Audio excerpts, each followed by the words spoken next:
अस्सलाम वालेकुम, आप देख रहे हैं डॉन न्यूज़ में मेज़बान अब्दुल गफ्फार। पुराव रिप्ले के एक और एपिसोड के साथ पाकिस्तान सुपर लीग के दूसरे मरहले का कल लाहौर में आगाज़ हो गया और मुल्तान सुल्तान चाहे यूई में खेले पिछले साल, कराची में खेले या लाहौर में, Multan Sultan remain the same. Outstanding performance. Peshawar Zalmi को उन्होंने शिकस्त दी और पहली टीम बनी है HBL PSL 7 में जिन्होंने प्ले ऑफ मरहले के लिए क्वालिफाई कर लिया। तो कॉन्ग्रेचुलेशन टू मुल्तान सुल्तान। पेशावर ज़ल्मी के लिए मुश्किलात हैं, अब अगले चारों मैचेस जीतना होंगे। देखिए कि क्या कॉम्बिनेशन बनता है, इस हवाले से भी बात करेंगे। और आज मुल्तान सुल्तान का मुकाबला होम टीम लाहौर कलंदर से होगा और तो एक बड़ा मैच है जिसका लोग बड़ी बेताबी से इंतज़ार भी कर रहे हैं आज के मैच पर। इसके साथ साथ जो अब तक की सूरत हाल है HBL PSL 7 की, इस पर हम पूरी एक डिटेल जो है वो एनालिसिस करेंगे। हमारे साथ मौजूद होंगे, PTV से इनका ताल्लुक है, स्पोर्ट्स एंकर एनालिस्ट हैं अहमद नवाज़, उनको खुशामदेद भी कहते हैं और इनसे ज़रूर बात करेंगे। हमारे साथ मौजूद हैं अहमद नवाज़, स्पोर्ट्स एंकर हैं और सवालात तो मैंने इनके काफ़ी सुने हैं, आज इनके जवाब भी मुझे सुनने का मौका मिलेगा। अहमद, बहुत शुक्रिया ज्वाइन करने के लिए। Your views on HBL PSL 7 right now? I think above everything Ahmad, सबसे अच्छी चीज़ ये है कि कराची के बाद सक्सेसफुली और बहुत अच्छे तरीके से सेफ्टी और तमाम बायो सिक्योर के चीज़ों के पेश नज़र लाहौर में भी इस चीज़ का आगाज़ हो गया है। We are going very smoothly माशाल्लाह। क्राउड भी लाहौर में अलाउ है। बट मुल्तान सुल्तान का क्या कहिए कि चाहे यूई हो, कराची हो या लाहौर हो, मुझे लगता है वो ज़रूर चाहेंगे जल्द मुल्तान में भी खेलें। उन्होंने अपनी जीत की रवायत बरकरार रखी है। So what a great and dream run for them.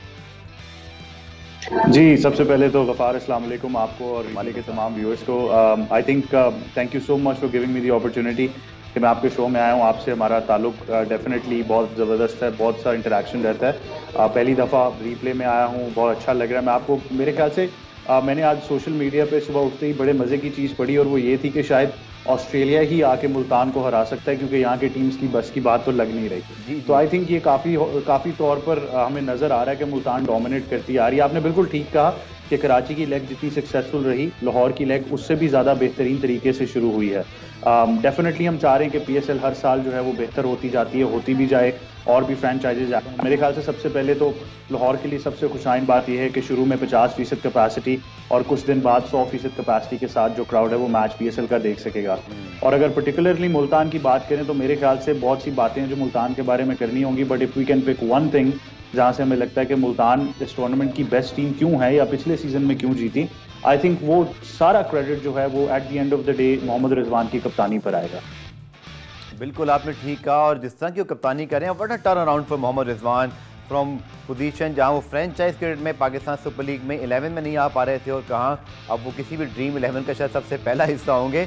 सो अहमद, अगर हम बात करें अब मुल्तान सुल्तान की, एक और चीज़ बड़ी मैंने कल नोट की, पिच के हवाले से आपकी भी राय जाऊँगा क्योंकि मेरा तो ये ख्याल था कि शायद बड़ा कोई ड्यू फैक्टर होगा, 182 समथिंग टोटल है, शायद वो इतना आसान नहीं होगा डिफेंड करना। मुल्तान सुल्तान की बॉलिंग से nothing take away from them, but हमने एक चीज़ देखी कि पिच पे ग्रिप भी मौजूद था, थोड़ा सा डबल पेस भी था और जब आपको लिविंगस्टन वाला अगर आप बॉल देखें तो it really carry to Rizwan और वहाँ पे वो एक बड़ा बैट्समैन है लिविंगस्टन, लेकिन वो उसको कॉप नहीं कर पाया। आप मुझे लगता है कि शायद थोड़े अंदाजे एडजस्ट करने पड़ेंगे इस विकेट के लिहाज से और कंडीशन के लिहाज से। ऐसा नहीं होगा कि यहाँ पे टारगेट चेस नहीं हो सकती या डिफेंड नहीं हो सकते, कुछ मुझे लग रहा है मिक्स सूरत हाल रहेगी। आप बिल्कुल ठीक कह रहे हैं। आई थिंक मुल्तान को जब भी आप परफॉर्म करते हुए देखते हैं तो चाहे वो ग्राउंड के स्टैट्स हों या टीम के स्टैट्स हों या ड्यू फैक्टर हो, सब चीज़ें हमें लगता है कि वो दीवार के साथ लग गई हैं और मुल्तान एक अपनी ब्रांड ऑफ क्रिकेट खेलता है। मेरे ख्याल से मुल्तान से ज़्यादा फोकस हमें पेशावर ज़ल्मी पे इसलिए करना चाहिए कि सबसे पहले तो आप कल की प्लेइंग 11 या टीम सिलेक्शन में देखें कि उन्होंने कुछ ऐसे चेंजेस किए जो समझ नहीं आ रहे थे। आप कभी भी PSL में नहीं चाहेंगे कि आप हजरतुल्लाह जज़ई जैसे बैट्समैन को जो है, ऐसे बैटर को आप बाहर बिठा दें, वो किसी भी मैच में इम्पैक्टफुल प्लेयर हो सकते हैं। चलें आप लियम लिविंगस्टन को ले आए, फिर आप उनको किस पोजीशन पर यूज़ करते हैं। मेरे ख्याल से मैं आपको बड़ा फ्रैंकली बताऊं, मुझे तो middle overs, because I am a huge Shoaib Malik fan शुरू से ही, तो मुझे यही लग रहा था कि मिडल ओवर्स तक शुएब मलिक जिस तरह से खेल रहे थे और हुसैन तलत जब आए, मुझे लगता था कि ये एक अच्छी पार्टनरशिप बनाएंगे और नीचे से इनके पास थोड़ा सा कुशन मौजूद होगा जहाँ पे शर्फिन रदरफोर्ड या कोई और पावर हिटर आकर इनको थोड़ा सा बदल सकता है। या बेन कटिंग भी हमने देखा नीचे उन्होंने कोशिश की बट टू लेट और बहुत ज़्यादा रन रेट हो चुकी थी। आई थिंक सबसे पहला जो क्रिटिसिज्म है वो हुसैन तलत के ऊपर होना चाहिए क्योंकि आप इतनी ब्रांड ऑफ क्रिकेट खेल चुके हैं, आप अब एक एक्सपीरियंस प्लेयर हैं और आपके पास क्वालिटी मौजूद है और दूसरे एंड पे आपके पास शुएब मलिक है जिनके साथ आप लंबा खेल सकते हैं। फिर ऐसा शॉट मारना, पुल शॉट सीधा शॉट मिड विकेट के हाथ में उन्होंने कैच दिया, मेरी समझ से बाहर। आई थिंक ये वो टर्निंग पॉइंट था मैच का। और उसके बाद दूसरा जो सबसे बड़ा टर्निंग पॉइंट था, मैं हमेशा बात करता हूँ, मैंने भी कहा कि मैं सबसे बड़ा उनका फ़ैन हूँ, शोएब मलिक को ये रियलाइज करना होगा कि he has to put a price on his wicket. हम दुनिया में बहुत से ऐसे प्लेयर्स देखते हैं जो गेम को बिल्कुल एंड तक लेकर जाते हैं, और आई थिंक शोएब मलिक को भी अब यही करना होगा। वो 40-45 रन 50 रन तो बहुत अच्छे बनाते हैं, बहुत तेज बनाते हैं, छक्के चौके मार के गेम भी बदल देते हैं और प्रेशर वापस ऑपोजिशन पर आ जाता है। बट आप देखेंगे कि जो ही शोएब मलिक की विकेट गिरी, मुल्तान ऐसा मैच में वापस आया कि उसके बाद पेशावर को कोई मौका नहीं मिल सका। बिल्कुल आपने ठीक कहा, और रन रेट भी बढ़ता जा रहा था। मुझे लगा कि स्पेशली जब शोएब मलिक जब आउट हुए 12 रन पर ओवर हो गया था और शायद दूसरे एंड से भी कुछ सपोर्ट नहीं मिली थी। लेकिन चलें बात करते हैं दोबारा मुल्तान सुल्तान की। अहमद यकीन तौर पर अभी एंडी फ्लावर उनके साथ नहीं है। मुझे बताया गया था कि 12-13 तारीख को शायद वो आ जाएंगे, बट कोई फ़र्क नहीं पड़ता। इतनी अच्छी पिक्स की हैं, इतना अच्छा रिजवान टीम को चला रहे हैं। ओटिस गिब्सन हैं, उनके पास अब्दुल रहमान हैं, मुश्ताक अहमद हैं, और मैंने जो सबसे बेस्ट चीज़ नोट की अहमद इस टीम के मुतालिक वो उनका होमवर्क है। I remember the match against Peshawar in Karachi, Hazratullah Zazai एक शॉट भी लेग पे नहीं मार सके।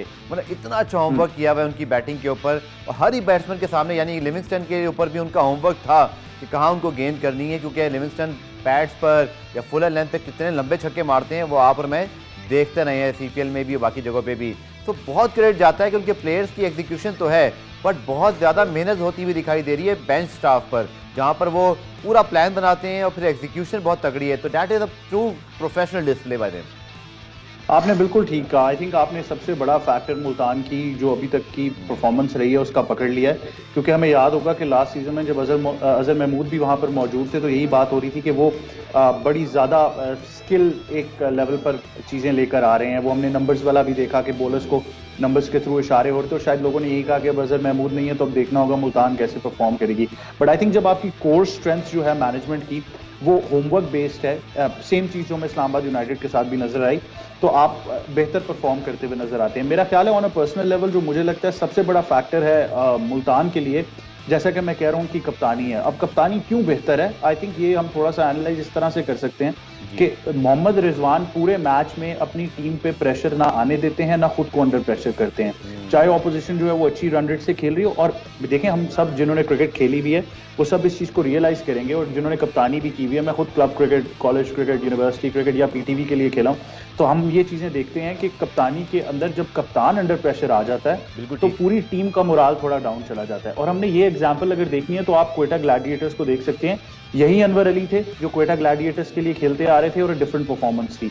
यही अनवर अली अब मुल्तान में आए हैं, तो उनकी आप कल उनका कैच देखें जो उन्होंने पकड़ा, उनकी एनर्जी देखें फील्ड में, उनकी बॉलिंग देखें। अगर उनको छक्का चौका भी पड़ता है तो उनको बिल्कुल काम एंड कलेक्टेडली पता है कि मैंने वापस कैसे आना है। तो आई थिंक जो रिजवान खुद डिस्प्ले करके जो सारा प्रेशर अब्जॉर्ब करते हैं और टीम पर नहीं आने देते, आई think it is a remarkable example कि दुनिया के क्रिकेट में आपको ऐसी कप्तानी की एग्जाम्पल नहीं नजर आती।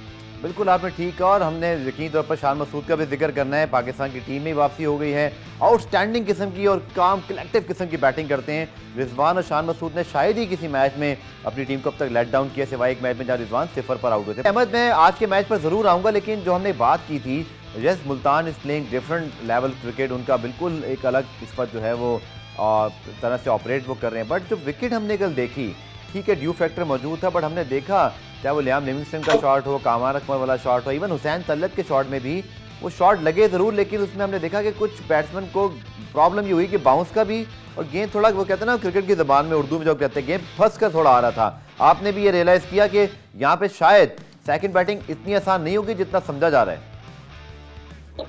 जी बिल्कुल। आई थिंक उसकी वजह हमें यही नज़र आती है कि हमें शुरू में यही बताया गया था कि पिचेस जो हैं वो नई तैयार हो रही हैं, और जब भी फ्रेशली मेड पिच होती है तो कोई भी क्रिकेटर ये समझ सकता है कि आपको वहाँ पर डबल पेस नज़र आता है, जिसको हम कहते हैं, यानी वेरिएबल बाउंस होता है और बॉल थोड़ा फंस के आता है, जिस तरह आपने डिफाइन किया। कल हमें यही नज़र आया कि कुछ बॉल ऑन दी अप आ नहीं रहा था, शॉट लगा नहीं, और कुछ लेंथ बॉल बड़ा ऑड बाउंस हुआ, जिस तरह लियम लिविंगस्टन को हुआ, एक बॉल उनके हाथ पर लगी और एक जो है वो पीछे निक कर दिया उन्होंने, और कॉट बिहाइंड हो गए अब्बास आफरीदी की बॉल पे।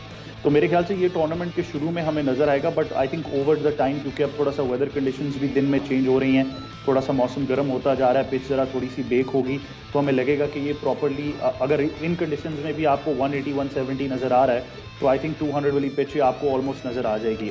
सेकंड बैटिंग करना डेफिनेटली थोड़ा सा और डिफिकल्ट हो जाएगा। बॉलिंग के तो डिफिकल्ट हमने बात की कि ड्यू फैक्टर ऑब्वियसली आता है, सुपर स्टॉपर भी हमने आते हुए देखा, but I think second time batting थोड़ी सी ज़्यादा मुश्किल बैटर्स के लिए इसलिए हो रही थी कि जब आप थोड़ी सी नमी आते हुए देखते हैं तो बॉल थोड़ा सा और ज़रा फंस के आना शुरू हो जाता है। बॉलर्स के लिए तो डिफिकल्ट होता है ग्रिप करना, बट बैटर को भी उस तरह का कुशन नहीं मिलेगा, ऑन दी अप नहीं आएगा, बॉल थोड़ा सा सॉफ्ट हो जाएगा। तो ये सारी कंडीशंस मुझे पर्सनली कल फील हुआ कि ये थोड़ा सा बैट्समैन के लिए, बैटर्स के लिए थोड़ा सा प्रॉब्लमेटिक हो रही थी। बिल्कुल आपने ठीक कहा, और अब ये देखना बड़ा इंटरेस्टिंग होगा अहमद कि अगर आने वाले मैचेस के अंदर कैप्टन्स की प्लानिंग क्या होती है, क्योंकि कराची में भी टॉस फैक्टर एकदम से रिवर्स हुआ और फिर हम इलाहाबाद ने टॉस जीतकर बैटिंग करके मैच भी जीता। आज का मैच जनाब एक बड़ा मैच, चूँकि मुल्तान सुल्तान के सामने होगी होम टीम लाहौर कलंदर्स, अच्छी फॉर्म में हैं, अच्छे मोराल, और शायद PSL में पहली मरतबा अपने ग्राउंड्स पर एक बड़ी तगड़ी पोजीशन के साथ जो है वो आज वो इन एक्शन होंगे। सो लाहौर कलंदर की अगर अहमद बात करें तो बहुत अच्छा भी लग रहा है कि एक ऐसी टीम जो 4 सीज़न में तगड़ी नहीं थी, फाइनल खेला, फिर ऑफ सीज़न, लेकिन इस सीज़न में अब तक सेटिस्फैक्ट्री परफॉर्मेंस है। और जिस तरह की फॉर्म है फ़खर जमान की एट टॉप, और फिर जिस तरह का उनका बॉलिंग अटैक है, आई थिंक वो किसी भी टीम को हरा सकते हैं। लेकिन शायद बस उनको अपने आप को ही, मुझे लगता है हमेशा की तरह, जैसे पाकिस्तान टीम के बारे में हम कहते थे, अपने आप से मुकाबला है कि अपना बैड डे ना आने दें। अगर पोटेंशियल पे खेलेंगे I think there are side to beat.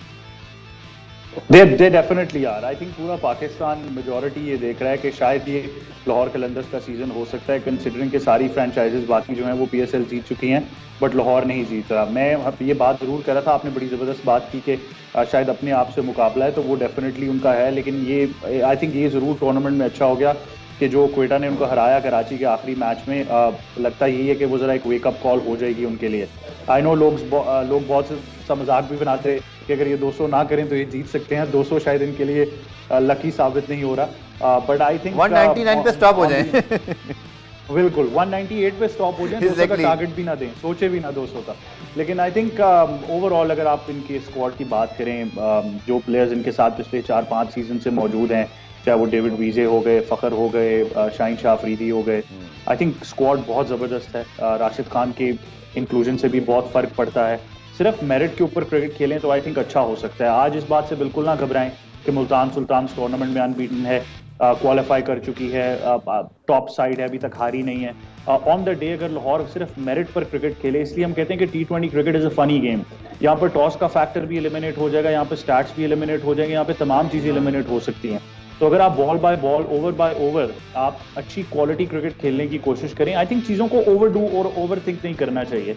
Lahore Qalandars के साथ हमने पिछले 7 सीजन में यही देखा है, पिछले 6 में और अब 7वां सीजन, कि कभी कभार चीज़ों को ओवरडू करने की कोशिश कर देते हैं। अगर आपने अच्छी विकेट्स ले ली हैं तो आप कंटेन करें, अगर आप अच्छे रन बना रहे हैं तो आप उसी मोमेंटम से चलते जाएं। जब आप ओवरडू करने की कोशिश करते हैं तो आई थिंक फिर वो डोमिनो इफेक्ट आता है और वो खुद ही विद इन देमसेल्व्स कोलैप्स कर जाते हैं। सो जनाब होम टीम लाहौर कलंदर्स आज जो है इन एक्शन होगी, और मैं तो एक्सपेक्ट कर रहा हूँ कि 50% क्राउड तो होगा, लेकिन नॉइज शायद 100% ही होगी। और अहमद आई थिंक ये भी बड़ा इंपॉर्टेंट फैक्टर है कि जो अब तक कंफर्मेशन रिपोर्ट्स आई हैं कि राशिद खान शायद उनका लास्ट मैच और फिर प्लेऑफ के लिए दस्तियाब नहीं होंगे, होपफुली अगर लाहौर कलंदर्स पहुंच जाता है। तो I think this is a huge factor for Lahore Qalandars in the latest state. But अभी जब तक वो मौजूद हैं, I think it will be a pure treat to watch Rashid Khan. और ऑफ कोर्स जिस तरह की लाहौर की टीम ब्रांड ऑफ क्रिकेट खेल रही है, दे हैव दैट समथिंग जो अट्रैक्ट करती है, चाहे उनके फेलियर्स हों या फिर जिस तरह इस बार वो अच्छा खेल रहे हैं।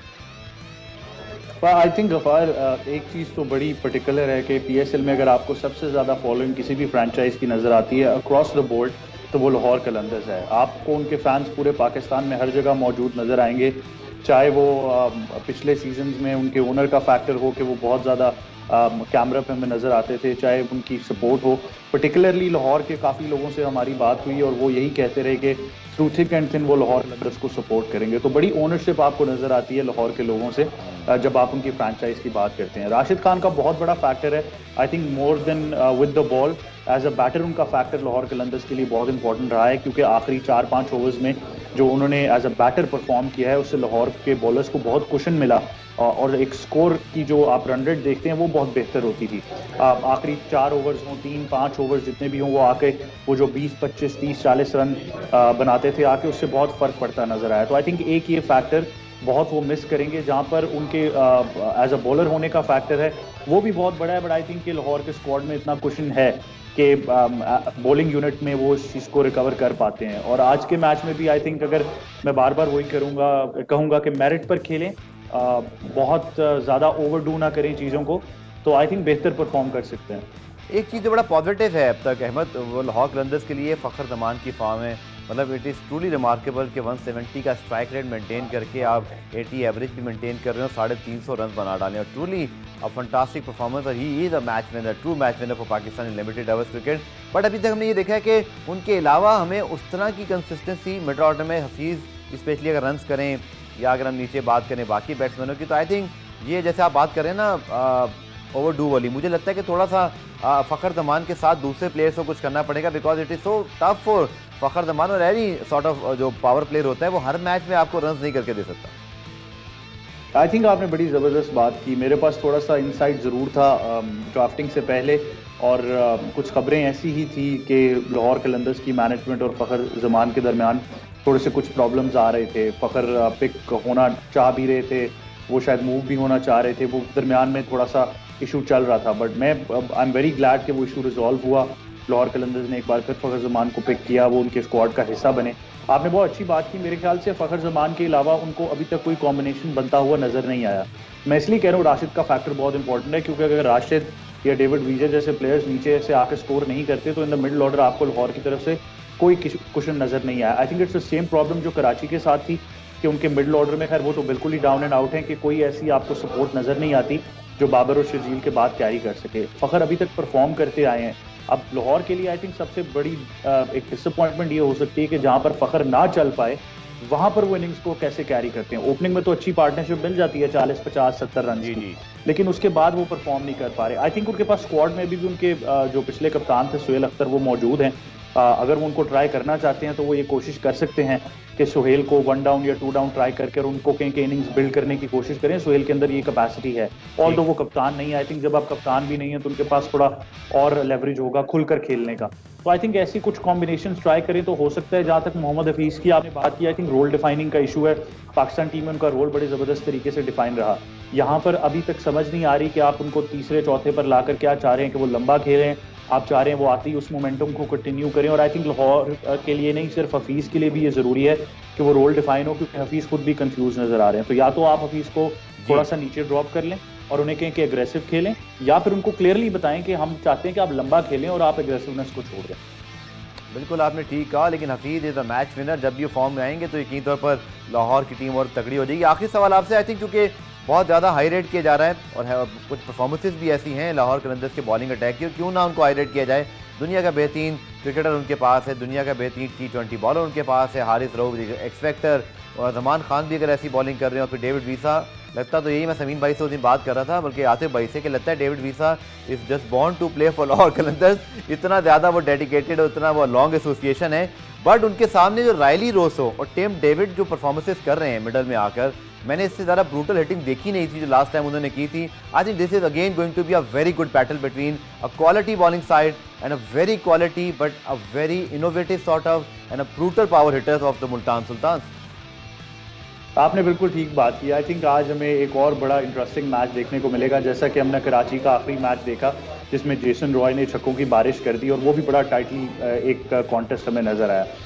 आई थिंक लाहौर के लिए जो सबसे बड़ा फैक्टर जो मैंने फील किया है वो टिम डेविड को ना एक बार फिर पिक करना या रिटेन करना, क्योंकि टिम डेविड एक ऐसे प्लेयर हैं जिन्होंने अपने आप को बहुत इंप्रूव किया है। हमने बिग बैश में भी उनको देखा। लेकिन अहमद कतई कलामी वो लाहौर को तो खैर वो आपको याद है ना, यूई के प्लेयर्स को आप रिटेन नहीं कर सकते थे, बट बड़ा स्मार्ट पिक पे मुल्तान सुल्तान। उन्होंने वाइल्ड कार्ड में जाके वो कहते हैं ना क्रेन से उन्होंने हुक लगाया और उन्होंने जो प्लेयर लेना था ले लिया। और that is a master card. I think हम सब ये बात पे बहुत डिस्कस करेंगे अगर मुल्तान जीतता है कि उन्होंने टिम डेविड को कितना स्मार्टली हासिल किया था, और that is called a genius draft.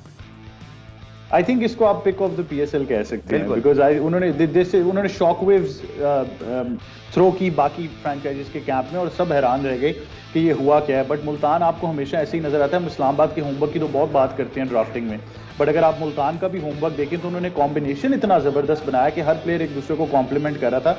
बल्कि ना सिर्फ लाहौर परेशान हुआ इस पिक से, सारी फ्रेंचाइजेस परेशान हो गई, और टिम डेविड ने डिलीवर भी किया। तो आई थिंक आने वाले सीजन में PSL की अगर बात करें, अगर टिम डेविड PSL खेलते रहते हैं तो this will be probably one of the biggest picks and finds of the PSL। अगर हम कुछ प्लेयर्स की बात करें, जिस तरह हमने कल भी देखा कि लियम लिविंगस्टन ने भी ये कहा कि PSL मेरा पहला फ्रेंचाइज क्रिकेट का प्लेटफॉर्म था और मैं क्रेडिट देता हूँ PSL को। तो ये आपको ऐसी बहुत सी मुस्बत खबरें बड़े प्लेयर्स की तरफ से देखने को मिलती हैं। और आई थिंक टिम डेविड एक और वो उभरते सितारे हैं जो PSL में आके परफॉर्म कर रहे हैं, and I think it is a phenomenal job. But overall मेरा जितना भी दिल जो है वो लाहौर की तरफ हो जाए, जो मैं चाहता हूँ कि लाहौर बेहतर परफॉर्म करे, बट आपको एज एक्सपर्ट्स बात करनी होगी कि मुल्तान आपको आज के मैच में डेफिनेटली डोमिनेट करता हुआ नजर आ रहा है। चलिए, बहुत बहुत शुक्रिया Ahmad, glad to have you on replay. तो इंटरव्यूज़ का सिलसिला जारी है और इस वक्त हम बात कर रहे हैं कोयटा ग्लेडिएटर्स, जिन्होंने आखिरी मैच में शानदार फतह हासिल की जैसन रॉय की शानदार सेंचुरी के दौरान। लेकिन उससे पहले एक प्लेयर जिन्होंने उनको संभाल के रखा है अब तक इस पूरी लीग में, रन अच्छे कर रहे हैं, फर्स्ट क्लास में ट्रिपल सेंचुरी भी की इस बार, बड़ी ज़बरदस्त कंसिस्टेंसी है तीनों फॉर्मेट में। एहसान अली हमारे साथ मौजूद है। एहसान, बहुत शुक्रिया ज्वाइन करने के लिए। पहले तो बताइएगा कि परफॉर्मेंस जो अब तक रही है PSL में आपकी, उस पर आप कितने खुश हैं और क्या आपकी राय? पहले तो अल्लाह का शुक्र अदा करूँगा जो अल्लाह ने परफॉर्मेंस करवाई और टीम में जो जगह अभी बनी है तो उसका जितना शुक्र अदा किया अल्लाह का। मैं शुरू में जो हुआ है तो मैचेस हम नहीं जीत पाए, तो कोशिश थी कि अपनी परफॉर्मेंस से टीम का मैच जितवा पाऊँ, लेकिन वो हो नहीं पाया। लेकिन अब माशाल्लाह भी हम लास्ट मैच जीत के आए हैं, तो हमारी कोशिश यही है कि जो जीत के आए लास्ट मैच को यहाँ कंटिन्यू किया जाए, जब सबकी परफॉर्मेंस हो इंशाल्लाह। एहसान, अगर हम बात करें तो अब तो जैसन रॉय आपके पास है, आपने विल स्मिथ के साथ भी ओपन किया, फिर जेम्स विंस है, तो बड़ी तगड़ी किस्म की जो है वो इस पर टॉप ऑर्डर फॉर्मेशन है। खुद आप कितना एंजॉय कर रहे हैं और किसके साथ ज़्यादा मजा आया अब तक बैटिंग करके? हाँ जी बिल्कुल, क्योंकि मैं समझूंगा सबसे बेस्ट PSL जा रहा है मेरे अब तक, क्योंकि अभी प्रॉपर चांस भी मिला और तकरीबन सारे मैच भी खेला और माशाल्लाह परफॉर्मेंस भी काफ़ी बेहतरीन है और चौथे नंबर पे भी टोटल में अपने परफॉर्मेंस के हिसाब से। तो मेरी कोशिश यही होगी कि अगले मैचेस में और बेहतर से बेहतर कर अपने आप को टॉप 1 में। कोयटा के बाद टॉप ऑर्डर हमेशा तगड़ा रहा है। वहाँ मैंने देखा जो शेन वॉटसन खेलते रहे हैं, केविन पीटरसन, इस बार आपके पास रॉय हैं और काफ़ी और बड़े नाम है जैसे विल स्मिथ वगैरह, तो इनके बारे में आपकी क्या राय है? मैंने फर्स्ट टाइम उनको देखा है बिल्कुल सामने से बैटिंग करते हुए अपने, क्योंकि एक ऐसी फीलिंग थी कि बस लाइक गेम चल रहा हो आपका, मैं सामने देख रहा था, ऐसा लग रहा था बॉलर जो हारिस रऊफ और शाहिन थे, मुझे लगा था बहुत तेज़ बॉल करते होंगे, लेकिन जब उनको बैटिंग करते हुए मैं देख रहा था ऐसा लगा था कि नॉर्मल को बॉलिंग कर रहा है कि प्रैक्टिस करवा रहा है। उनको अपनी मर्जी के साइड पे होते थे, शॉर्ट कवर पे, मिड विकेट, तो मतलब कि एक्स्ट्राऑर्डिनरी बैटिंग थी उनकी, सीखने को काफ़ी मिला उनसे। बिल्कुल, और जैसन रॉय ने जिस तरह की बैटिंग की, हमें शेन वॉटसन की याद ताज़ा होगी, क्योंकि शेन वॉटसन टॉप ऑर्डर पे इस तरह की बड़ी डोमिनेशन करते थे, और फिर हमने देखा केविन पीटरसन, तो इन दोनों को आज तक हम याद करते हैं, स्पेशली कोयटा ग्लेडिएटर्स के हवाले से, तो वो भी एक बड़ा फैक्टर रहा है हमेशा कोयटा के लिए। मेरा अपनी फीलिंग है जब, तो मैं समझता हूँ शेन वॉटसन में बैटिंग काफ़ी मज़ा आता था उनके साथ बैटिंग करते, आपका मतलब काफ़ी रिलैक्सेशन थी, वो आपको हर बॉल पे गाइड कर रहे होते थे, समझाते थे कि ये शॉट ऐसे, अगर गलत शॉट लगती तो आपको आगे समझाते थे। तो मतलब मैं समझता हूँ कि अभी तक जो मेरा एक्सपीरियंस सबसे अच्छा रहा। तो एहसान अली, आपका बहुत बहुत शुक्रिया और काफ़ी अच्छी परफॉर्मेंस है एहसान की। इसके साथ साथ कोयटा का top order definitely is going to be watch in this tournament, क्योंकि अब जैसन रॉय आ गए हैं और जो सेंचुरी उन्होंने नेशनल कराची में बनाई थी, शायद अफीदी तक ये कहने में मजबूर हुए कि शायद ये PSL की हिस्ट्री की सबसे बेस्ट इनिंग है। तो watch out for Quetta gladiators, क्योंकि आखिरी मैच जब आप जीत जाते हैं और फिर दूसरे मरहले में आते हैं तो मोमेंटम आपके साथ होता है। कोयटा ग्लेडिएटर्स की 5 मैचों में 2 फतूहात हैं, शावर ज़ल्मी कल मैच आ रहा है, तो अब इन दोनों टीमों की आपस में काफ़ी रेस लगी रहेगी, देखते हैं कौन एक दूसरे से आगे निकलने में कामयाब होता है। पुराना रीप्ले देखने का शुक्रिया, कल दोबारा से मुलाकात होगी, तब तक के लिए अल्लाह हाफ़िज़।